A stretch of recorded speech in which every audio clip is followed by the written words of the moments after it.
السلام عليكم ورحمة الله تعالى وبركاته. في هذا الفيديو الخاص بالنتائج النهائية لأطر الكلمات، وهل المنتظرين لهذه النتائج يحتاجون السهر ليلة أخرى أم سيرحمون هذه الليلة؟ فبعد الضغط على عدة جهات وعدة صفحات تخص المديريات والأكاديميات، أخيرا تمت الإجابة على سؤالنا، وهو كالآتي: أنه يوم غد هو يوم الإعلان النهائي عن النتائج الخاصة بأطر الأكاديميات.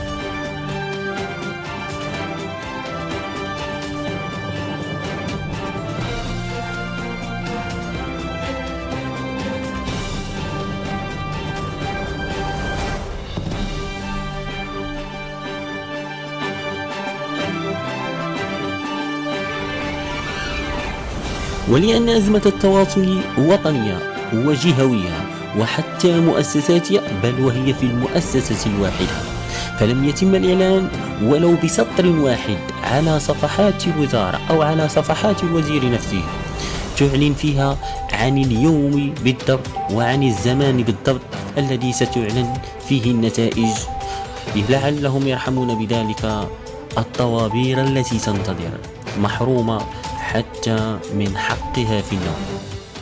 فلا يجدون بنات وأبناء بلد صبار صبرا أكبر ومتنفسا إلا بتدوينات موظفي الوزارة والأكاديميات الذين أعلنوا أنهم ينتظرون فقط الضوء الأخضر من الوزارة للإعلان عن النتائج النهائية، في الوقت الذي يتساءل فيه الجميع: إن كانت هذه المباراة جهوية، فلماذا تنتظر قرارا وطنيا في أمر بسيط يهم نشر لوائح الناجحين؟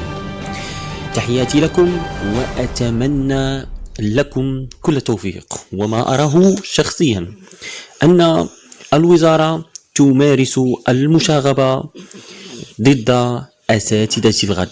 تحياتي وإلى اللقاء.